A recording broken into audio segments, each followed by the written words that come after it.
talking about the situation going on the border between Belarus and Poland, where the situation has only deteriorated from the coverage that we had on the show last week. Thousands of migrants, I think the number is like 4 to 5 thousand, seemingly mainly from North Africa and the Middle East, particularly Iraq, Syria, and maybe Yemen as well, and they are trying to cross from Belarus into the EU zone, Poland and other countries. I guess because of the benefits and the asylum privileges that way they would have should they get there. Poland is pretty brutally trying to keep them out. It's winter, it's cold. They're using water cannons right now and other, kinds of crowd control devices.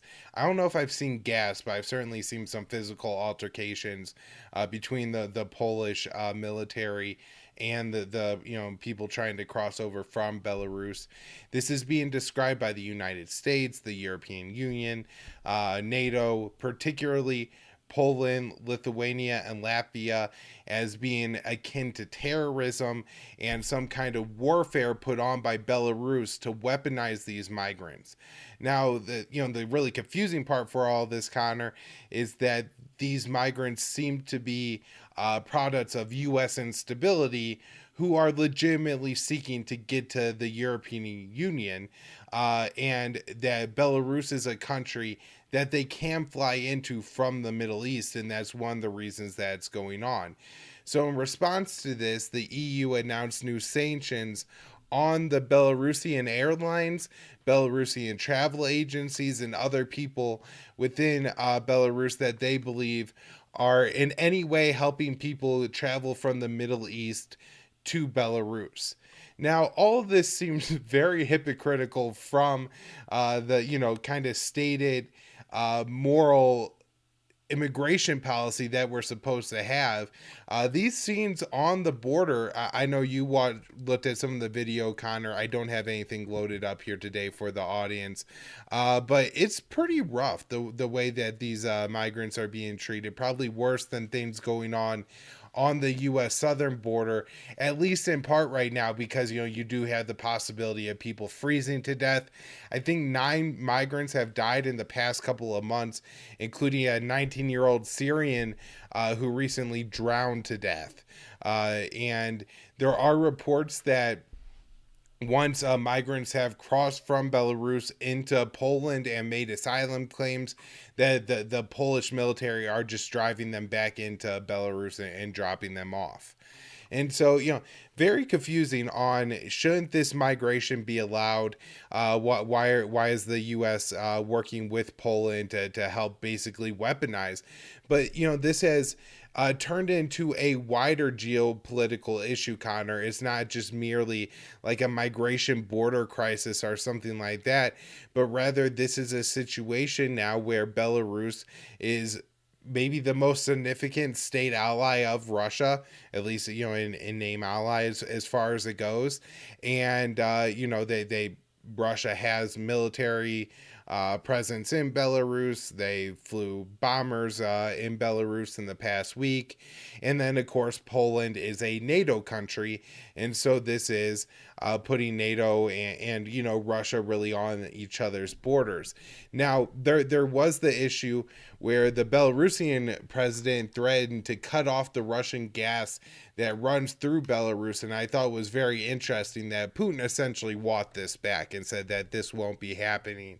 I think in a little bit of the very classic Putin fashion, he said something like Lukashenko, the Belarusian president, must have made this threat in a fit of temper. I think he said it was even an understandable fit of temper, but was basically like, yeah, this is crazy and will not be happening.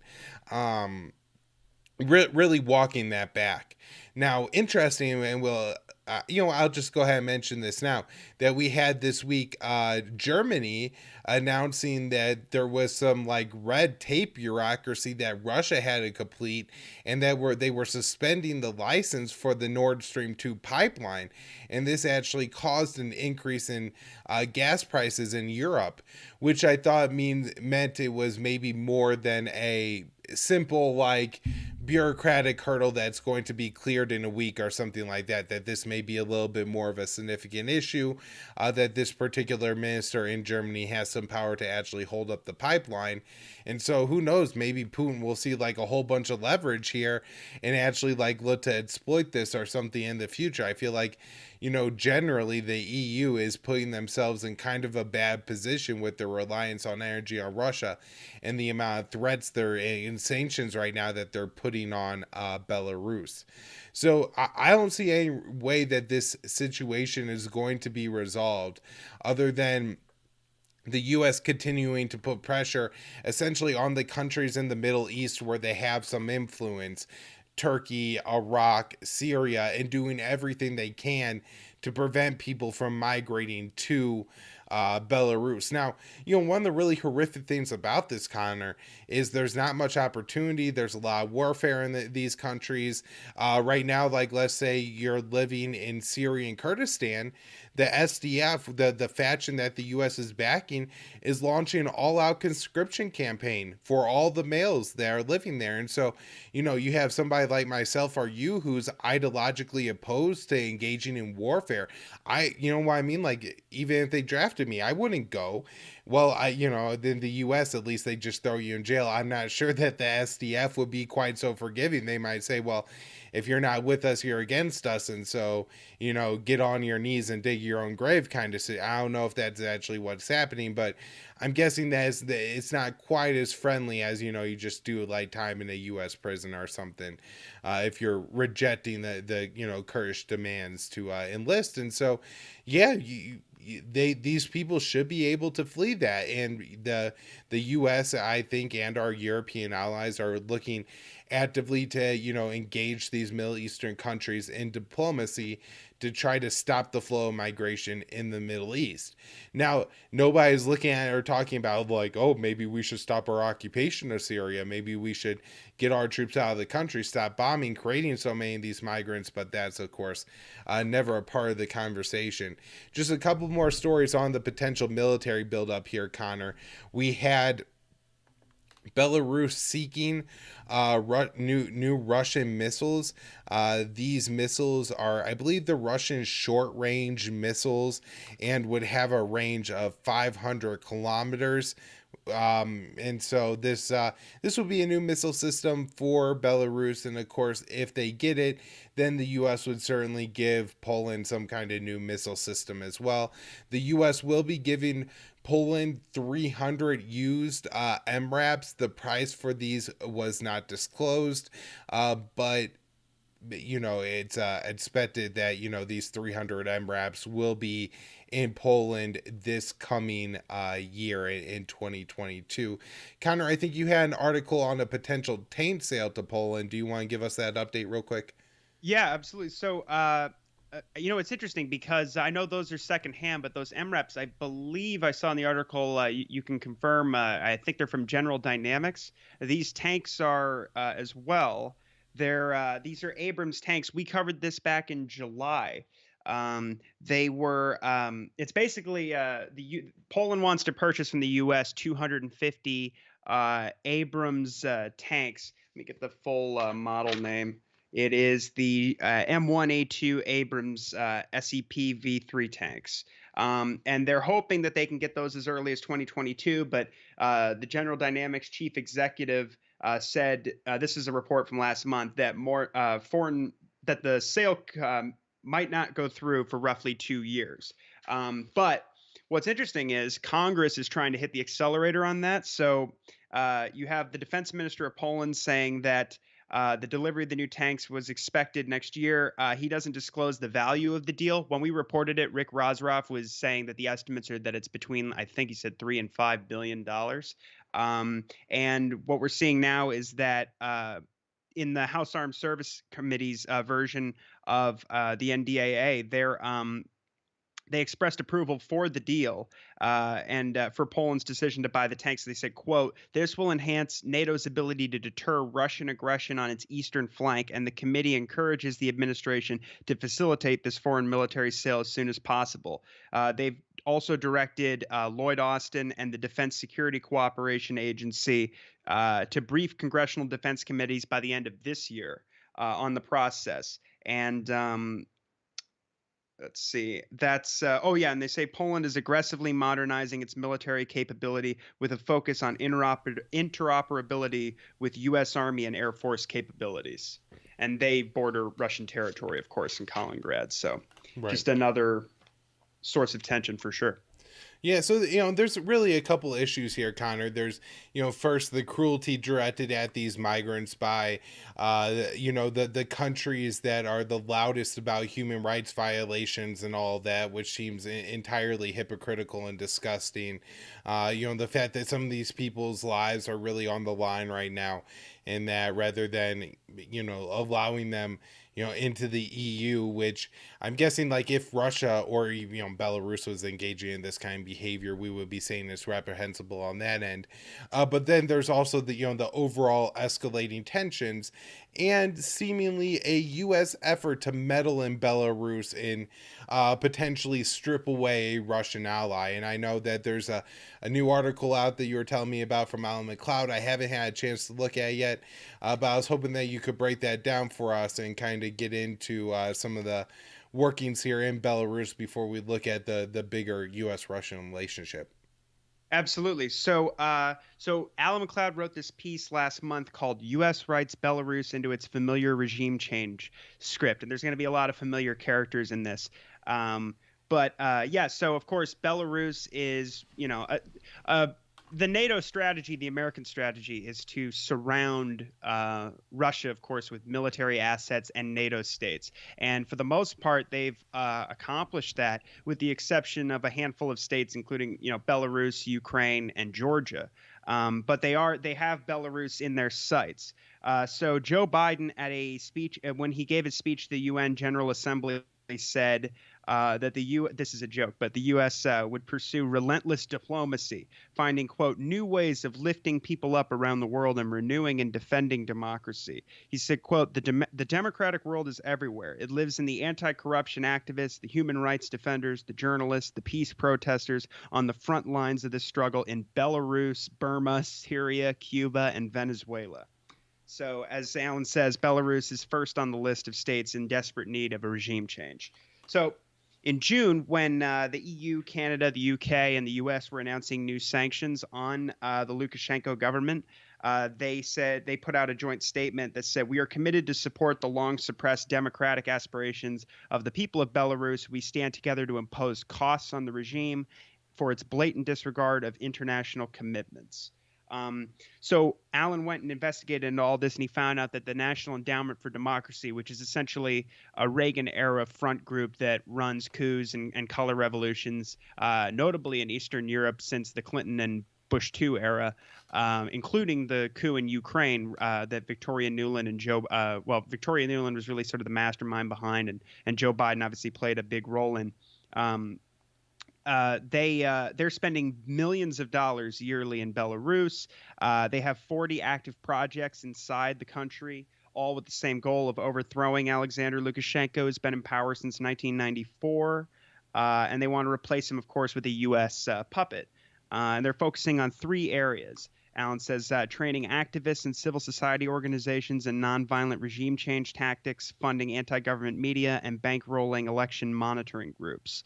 On a Zoom meeting earlier this year infiltrated by activists and released to the public, Alan says the NED's senior Europe program officer, Nina Ogianova, boasted that the groups leading the nationwide demonstrations against Lukashenko last year, which grabbed headlines worldwide, were trained by the NED.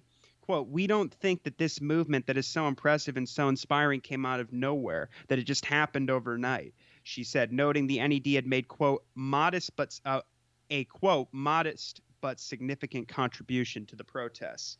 And we have Carl Gershman, the NED president, who famously, I believe in the Washington Post, threatened in 2013 Russia with a regime change, Moscow itself. And he said, quote, "We support many, many groups, and we have a very, very active program throughout the country. And many of the groups obviously have their partners in exile." Gershman was boasting that Belarus is powerless to stop them because, like he said, we're not like Freedom House or the National Democratic Institute or the International Republican Institute. We don't have offices. So if we're not there, they can't kick us out. Um, so USAID also took a poll that found that 2/3 of the public in Belarus are unaware of the actions of the NGOs inside their country, and let alone where their funding is coming from. So he also talks about how the U.S. and Europe have not only decided that they got to get rid of Lukashenko, but they've picked who they want to replace him, and it is Svietlana Sikhanouskaya. She's a 39-year-old former school teacher and the wife of an anti-government activist named Sergei Tikhanovsky. And he is currently facing potentially 15 years in prison for leading and organizing. He's accused of essentially a coup attempt last year, leading those major demonstrations last year. The government has reportedly detained tens of thousands of people who were involved in this. Is seen as a heavy-handed response, as Alan says, adding fuel to the flames of protests, turning it into a demonstration against political repression. But so he couldn't run in the election, so his wife ran in his stead, and she appeared sort of out of the blue last year. And she's officially, according to polls, when she ran, she won 10% of the national vote. Although she maintains, as he says, that she won an overwhelming victory and that the contest was rigged. But lately, she's been touring Western countries and meeting with foreign leaders to gather support. And in July, she actually traveled to Washington. She met with Antony Blinken, Secretary of State, and Jake Sullivan, the National Security Advisor, who both conveyed, quote, respect for the courage and determination of the opposition in Belarus. Joe Biden has said she is the true leader of Belarus. Quote, the United States stands with the people of Belarus in their quest for democracy and universal human rights.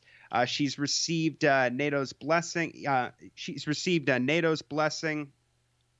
And has been meeting with senior figures from the Atlantic Council on multiple occasions. She even gave a talk at the Council on Foreign Relations recently where she said, as Alan says, she made it clear that she lacks support within the country and really depends on foreign backing. And she said, we don't have a lot of space inside the country. That's why we're so grateful for a large amount of help from outside. She was even rumored to be winning a Nobel Peace Prize, potentially.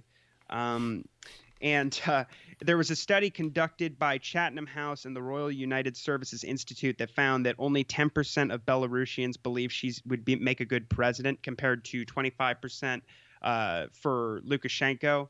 And both of those groups are directly funded by NATO and member states like the U.S. And they advocate for regime change and for the overthrow of Lukashenko. And as Alan points out, the polls that were conducted, everything was in her favor. She still failed miserably. Like, they were surveying tech-savvy younger Belarusians in the large cities, which are all groups that trend heavily toward being pro-protest and anti-Lukashenko. And they conducted this poll before she was out, traveling around Western countries demanding more sanctions on Belarus. So let's see. So she's also her senior advisor is well, first of all, I should just say that Alan talks about, he goes, now why is she Washington's woman? Why is she been picked? And so one explanation, as he says, is that many other figures in the opposition, like Viktor Baryaka, has been sentenced to 14 years in a penal colony for a host of financial crimes, although Amnesty International and other groups have described this as a politically motivated move on the part of Lukashenko's government. And other opposition figures have been jailed as well, like Maxim Znak and Maria Kalasenikava.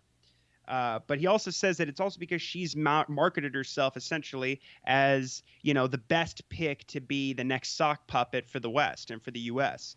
Her main senior advisor, is this guy named Faranak Viakorka, who's a consultant for the U.S. Agency for Global Media, the creative director of Radio Free Europe, Radio Liberty. which, as he says, the New York Times has described as a, quote, worldwide propaganda network built by the CIA. He's a non-resident fellow at the Atlantic Council, which is of course, as he says, a NATO organization that boasts no fewer than 7 former CIA directors on its board.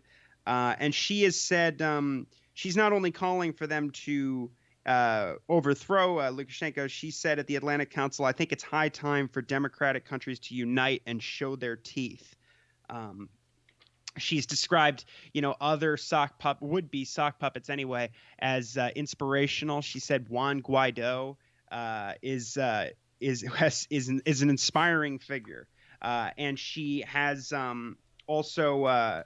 As he says, she's fashioning herself as sort of a transition president, someone who wouldn't run for re-election after Lukashenko is presumably overthrown.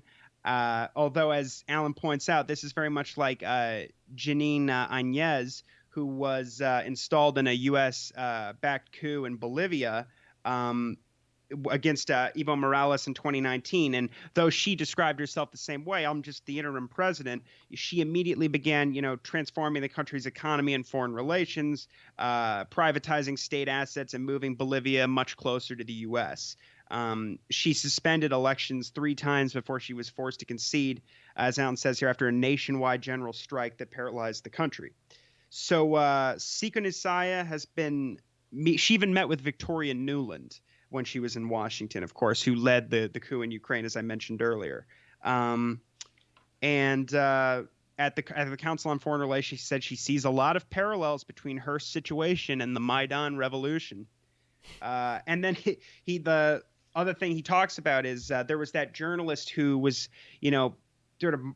he was essentially the Belarus forced down a plane between Greece and Lithuania back in May. They said that they had received a credible bomb threat and forced the plane down and then arrested this guy who's been described as a sort of courageous journalist by the West, and they imposed sanctions on him for doing this. But as Alan points out, this guy, Roman Protesevich, is actually a member of the Azov Battalion, which is the neo-Nazi paramilitary group that was instrumental in the coup in Ukraine, who led street battles with security forces during the coup when Yanukovych was overthrown, and they've since been incorporated into the National Guard and the security forces. And so Alan talks about how he was actually their poster child. He was on the cover of their magazine Black Sun in full fatigues, holding a rifle. And he says he now, after he left Azov, he went and worked for Radio Free Europe, Radio Liberty. And so when he traveled to Greece, this is where it gets really interesting. You can see why, whether or not what they did was illegal, and it was a violation of international law. You could see why they would be interested. He traveled to Greece to attend a meeting with Sikonisaya, the president of Greece, and U.S. Ambassador Jeffrey Pyatt, who, of course, was infamously on the phone call that was leaked between Victoria Nuland and himself, where they were essentially picking who would be installed in the coup. And many of the people that they mentioned on the phone, like Yatsenyuk, actually did take power weeks later. So they had a meeting, and so he was arrested, and that the information about what they found about what this guy was up to, they have not revealed. But obviously, it appears that there may have been more than meets the eye. They were, as he apparently, ostensibly was there just to be a photographer. And of course, the last thing I'll say is that Alan points out that the main reason, in addition to all the other Cold War, reasons for trying to do this coup in Minsk, the other reasons that they want to do is they want to open up the country to, as he says, foreign exploitation, and get Belarus to privatize their state assets. They still have quite a controlled, centralized economy there. But for a long time, it seems like, at least with the statistics you have and reports from the World Bank and the European Union, it seems like things are actually relatively going well compared to other countries in the region. in the essentially from the 90s through the 2000s until recently, really in the last like 5-6 years, they've been running into some economic problems, but of course they've been getting hit with more and more sanctions from the U.S. and their allies. And of course, Lukashenko will not be joining NATO. And since, as I said earlier, they want Russia surrounded, and have their whole western border essentially occupied by the U.S. through NATO. They are not, they're obviously major targets right now. Yeah, yeah, great breakdown there, Connor. I want to move on and talk a little bit about another place where there's escalating confrontation between NATO and Russia, and that is over Ukraine. Now, the Ukrainian president is making a last ditch effort on Twitter to try to get some support from the U.S., particularly the Congress, to overturn the decision not to sanction Germany and other U.S., European, NATO allies over Germany opening the Nord Stream 2 pipeline and allowing liquefied natural gas to move very quickly and cheaply between Russia and Central Europe. And why that would be the U.S.'s business, I don't know, but the Ukrainians stand to lose some money here, particularly Ukrainians in the government who had their very corrupt fingers in the transit fees for the Russian natural gas, which will be flowing a little bit less through the Ukrainian pipelines once Nord Stream 2 is open. We also have the chief of NATO, the head NATO Secretary General Jens Stoltenberg, making a couple of provocative comments saying that Russia had a significant military buildup along Ukraine's border, although even the Ukrainians played this down again, saying that this is just something that Russia does and didn't seem particularly concerned. We also had Stoltenberg saying that NATO stands with Ukraine, which is very problematic because Ukraine very specifically is not a treaty member of NATO. And so if, NATO is going to stand with Ukraine, then Ukraine should be a treaty member. But there's a reason why it's not, and that's because of the rampant corruption in Ukraine, the fact that it's a red line for Russia, and there's several other European states that don't want to cross that red line. Bringing Ukraine into NATO doesn't make the alliance stronger. It puts the alliance on a collision course with Russia no matter what. We also had today announced that the UK will be boosting the amount of loans it gives to Ukraine, allowing Ukraine to buy more warships. Ukraine is looking to buy, I think, 2 minesweeping ships and then up to like 8 ships that would have missiles on them, with a potential total of 1.7 billion euros. I guess that probably comes to what? Close to $2 billion overall. And they're, going to give Ukraine these loans ahead of time, which I'm sure the Ukrainian people will suffer and struggle to pay back at a later date to the UK government. But then they're also going to give these warships that are going to hype the problem with Russia. Now, there's also other things going on with Russia. There was this recent test that Russia carried out where they launched a missile, a ground-based missile, and then hit one of their old satellites. The U.S. claimed that this kind of satellite test was reckless and destructive, and that it caused the International Space Station to take evasive action. Now, I don't know what that means. Like, did it turn on like the engines and barely get out of the way of the space debris? Or was there like a 1% chance along its current course that some space debris could hit it, and so it slightly altered its course? That kind of seemed unclear from my reading of it, and my guess is that the U.S. is probably playing up the threat. Now, the U.S. and India, at least, have also carried out these kind of tests in the past, and they do produce a good amount of space debris, and this is problematic. This doesn't like automatically come down, or it takes a long time to come down. And in the meantime, you basically have a bunch of pieces of metal, glass, other fragments moving very quickly, as it spins around the earth. And so this isn't unproblematic. Now, there is a reason that Russia is carrying out these kind of tests, and it's because the U.S. is developing and putting more military technology in space, and this is a way to combat that military technology in space. Also, we had an interesting statement from one of the chiefs of the UK's military, saying that the risk of a potential accidental war between the US and Russia was higher than it was during the Cold War. This is General Nick Carter of the UK, not of, popular fame from my childhood. And so this is I think kind of concerning, because they're talking about accidental war here. They're not talking about that we're going to end up in a shooting conflict, but rather just that some kind of conflict between NATO and Russia would break out because of some kind of mistake or misunderstanding.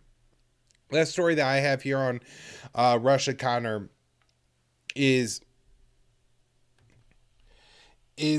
the Russians and Chinese are moving forward and beginning cooperation on their new helicopter project. It's not exactly clear what kind of helicopter this will be, transport, heavy lift, or attack, but China and Russia are going to develop a new weapon system together.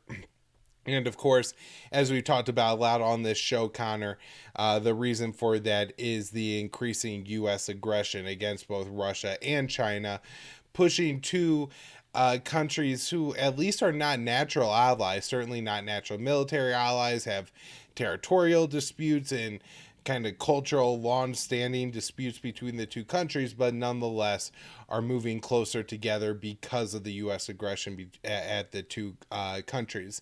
Now, I think you had a little bit of analysis to add here, particularly a good article from Doug Bandow that we ran at antiwar.com this week. So, Connor, what do you have on that? Yeah, there's Doug goes through here and mainly talks about the situation in Ukraine and some of the hostile rhetoric from people like Blinken.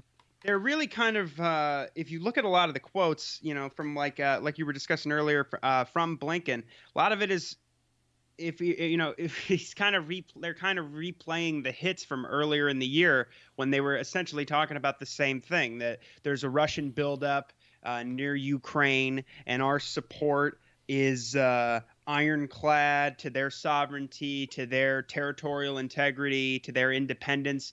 But it's crazy, like you said. I mean, having these meetings in Brussels, with the foreign minister next to Stoltenberg, like that, when they go, "We stand with Doug quotes Ted Galen Carpenter in here, that they treat NATO like it's a member state in everything except it's in name.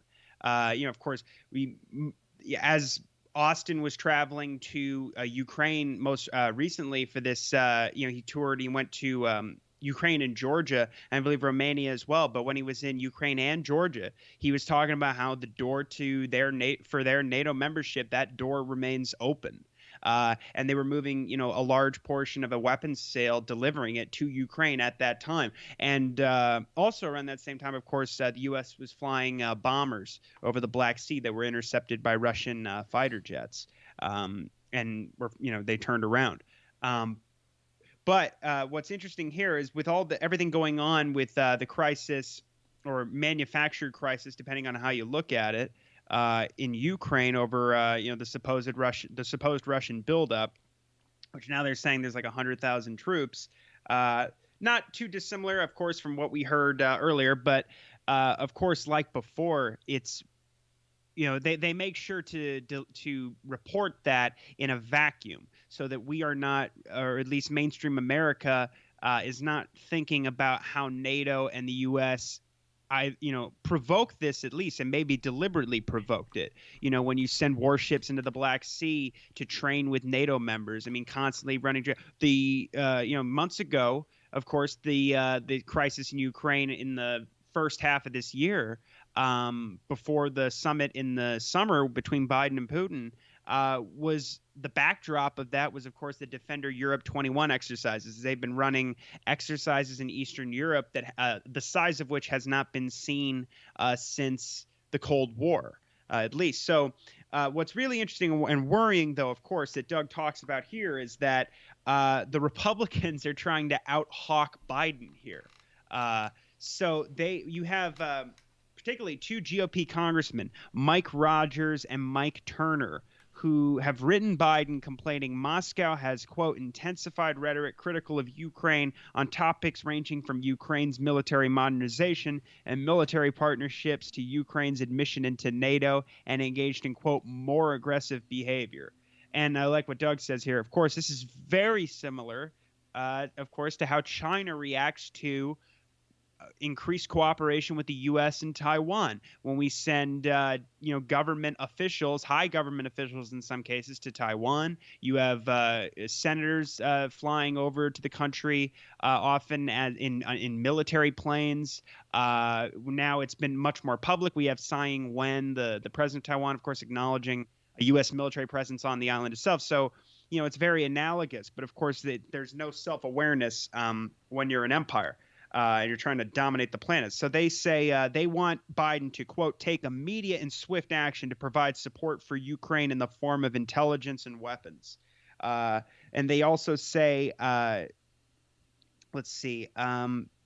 they want Biden to deploy a military presence into the Black Sea to deter a Russian invasion and immediately consider an appropriate U.S. military presence and posture in the region to initiate appropriate intelligence sharing activities between the U.S. and Ukraine to prevent the situation from escalating further. And I like what Doug says here. I'll just read this paragraph. He says, this is a prescription for conflict. Yet Rogers later claimed that, quote, we've not asked anybody to go to war with Russia or send troops to Russia for Ukraine for the purposes of going to war with Russia, end quote. In his mind, Doug says he might not want war, but deploying American forces to, quote, deter a Russian invasion by definition involves threatening war. So what happens if his deployment doesn't forestall a Russian attack? Washington must fight or back down. And we've seen in the case, of course, in the case of, when they say like they talk about, oh, the door's open. Well, of course you have Russians, they do occupy Crimea. Now that has the support of, I believe, a greater than a supermajority of the people on the peninsula, and that's been verified by like independent Western polling firms. There was a referendum held there that was then, of course, confirmed. The majority of the population there are ethnic Russians. Historically, Crimea has been Russian territory, I believe, since the 1780s when they won it from the Turks. So this is. They just kind of, again, present things in a vacuum. They go, well, they invaded and then they seized Crimea and this sort of thing. But of course, they already had it on lease. They had the island on lease from Ukraine. And when the coup happened, that's when, I believe there was a letter signed by 3 former Ukrainian presidents advocating a military seizure of Crimea from Russia. Putin ordered his troops to leave their bases and seize the island. They did it without a shot. Well, nobody was killed. There was no bloodshed. I think they fired a couple of warning shots, and it was done. And it had the support of the people there. And in the case of the East, of course, they held a referendum and they asked to be a part of the Russian Federation. But Putin said he didn't want the Donbass region to be a part of the Russian Federation. So all this rhetoric about Russia is going to seize Ukraine and like invade and take the country, that would only happen, of course, as you pointed out on the show, if the Americans and NATO are stupid enough to try and include Ukraine in NATO, which would immediately trigger Article 5 and presumably lead to nuclear war because of the presence of Russian troops. As in, there was an incident like this, of course, in Georgia in 2008 when a very similar situation. You have the Americans providing security assistance and weapons, and they're encouraging somebody that they've installed through a coup that, yeah, we've got your back and we really support you. And then they go and do something stupid like attack South Ossetia, which is protected, has autonomy and is protected by Russian peacekeepers, starts what could potentially be a world war, and then the Americans don't do anything. Although, because, of course, neocons are still in power at this point, with the rate we're going with Russia and China, they may be more powerful than ever, it seems. Dick Cheney wanted to actually start bombing Russians under the Caucasus Mountains. So something like this could easily spiral out of control. So anyway, that's it's all of this is just completely ridiculous. But what can you expect from Congress and the Republicans? Right.